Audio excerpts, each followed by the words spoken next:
देखिए, चुनावी दौर के पहले बिहार में बकरे की बलि, बकरीद, दुर्गा पूजा, काली पूजा सुर्खियों में आ गई है।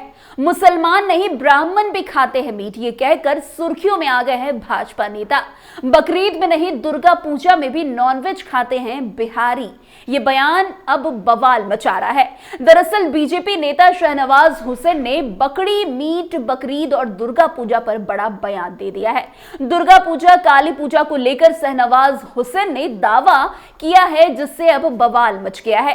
केंद्र से लेकर बिहार कैबिनेट तक का हिस्सा रहे शहनवाज हुसैन ने नॉनवेज खाने को लेकर सनसनीखेज बात कर दी है, जिसके बाद अब विवाद बढ़ता हुआ नजर आ रहा है। जहां शहनवाज हुसैन ने एक सवाल का जवाब देते हुए कहा कि आपको क्या लगता है गोश्त सिर्फ मुसलमान खाते हैं? बिहार में बकरीद में जितने बकरे नहीं कटते, उससे ज्यादा काली पूजा, दुर्गा पूजा में बकरे काटे जाते हैं। शहनवाज हुसैन द्वारा कही गई इस बात का अंश सोशल मीडिया पर सुर्खियां बटोर रहा है। वीडियो वायरल हुआ तो तरह तरह की प्रतिक्रिया भी आनी शुरू हो गई है। आपको बता दें, भारतीय जनता पार्टी यानी कि बीजेपी के एमएलसी और राष्ट्रीय प्रवक्ता शहनवाज हुसैन ने बिहार में बकरे की बलि पर यह बड़ा बयान दिया। मुसलमानों का पक्ष लेते हुए बीजेपी एमएलसी कहते हैं कि हमारे यहाँ मैथिली ब्राह्मण भी नॉनवेज खाते हैं। बिहार में ज्यादातर नॉनवेज खाया जाता है, तो क्या वो सब मुसलमान हैं? ये बात हो गई। खान पान पर कोई डिबेट करने की क्या ही जरूरत? किसको पसंद है पिज्जा खाएं, जिसको पसंद है वो इडली खाएं।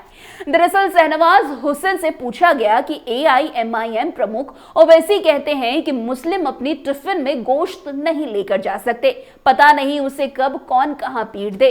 इस पर शहनवाज हुसैन ने जवाब देते हुए कहा कि ओवैसी रोज निहारी और हलीम खा रहे हैं, उनको कोई दिक्कत नहीं है, लेकिन कह रहे हैं कि मुसलमान नहीं खा सकते। आपको क्या लगता है गोश्त केवल मुसलमान खाते हैं?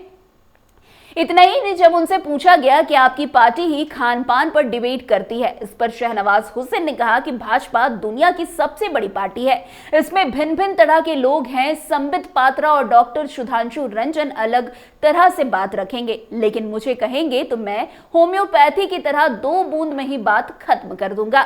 संबित पात्रा आएंगे तो वो डॉक्टर की तरह उसे चिड़फाड़ कर देंगे, सुधांशु रंजन वैद्य की तरह दवा देंगे, इसलिए सबका अंदाज अलग अलग है। वैसे बीजेपी में ही शहनवाज और गिरिराज सिंह है, लेकिन दोनों का टोन अलग अलग है। बीजेपी दोनों लोगों की पार्टी है। शहनवाज ने आरएसएस के अखंड भारत के कॉन्सेप्ट पर कहा कि अगर अखंड भारत होगा तो लश्कर-ए तैयबा वाला भी आएगा, तहरीक-ए-तालिबान वाला भी आएगा। हम लोग हिंदुस्तानी मुसलमान हैं, जिसके बीच छोटा मोटा झगड़ा होता है, ये तो भाइयों के बीच भी होता है, उतना तब ठीक है। इधर से जब कंधार, लाहौर, अफगानिस्तान, खैबर और तहरीक-ए-तालिबान वाला AK-47 लेकर आएगा तो हमें ऐसा अखंड भारत नहीं चाहिए। अभी जो हमारा भारत है हम उसी में खुश हैं।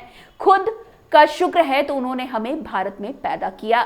इसी के साथ शहनवाज हुसैन ने जो है वक्फ एक्ट पर भी अपना पक्ष रखा है। उन्होंने कहा कि वक्फ एक्ट इसलिए आ रहा है ताकि वक्फ बोर्ड में मची लूट कम हो सके। शहनवाज हुसैन का कहना है कि कश्मीरी गेट पर स्थित एक मस्जिद को मुसलमानों ने होटल बना दिया। मुसलमानों द्वारा कब्र तोड़े गए, क्योंकि हिंदू होता तो ऐसा कदाचित नहीं करता। वक्फ एक्ट इसलिए आ रहा है कि वक्फ की संपत्ति की लूट कम हो सके। वक्फ वाले लैंड माफिया हो गए हैं। हमारा इरादा है कि वक्फ की संपत्ति की लूट नहीं होनी चाहिए। तो कुल मिलाकर शहनवाज हुसैन ने मुसलमान का पक्ष लिया और साथ साथ खाने की डिबेट को बंद करने की भी मांग की। कहा कि कौन क्या खाता है इस पर बात करना जरूरी नहीं है, बल्कि और कई मुद्दे हैं जिस पर चर्चा की जा सकती है। शहनवाज हुसैन का कहना है कि बकरे बकरीद से ज्यादा दुर्गा पूजा, काली पूजा में कटते हैं। जब लोग बकरी की बलि चढ़ाते हैं तो ऐसे में क्या वो भी मुसलमान हो गए? तो खान पान पर जिक्र ही क्यों करना चाहिए? अब शहनवाज हुसैन का ये वीडियो सोशल मीडिया पर काफी तेजी से वायरल हो रहा है। लोग इसके समर्थन में हैं तो कुछ लोग इसका विरोध कर रहे हैं। बाकी इस पर आपकी क्या कुछ प्रतिक्रिया हमें कमेंट सेक्शन बॉक्स में जरूर बताइएगा। तो आज की इस खबर में इतना ही। अन्य खबरों में हमारे साथ ऐसे आगे बने रहें और देखते रहिए। तब तक के लिए कैपिटल टीवी बिहार। धन्यवाद।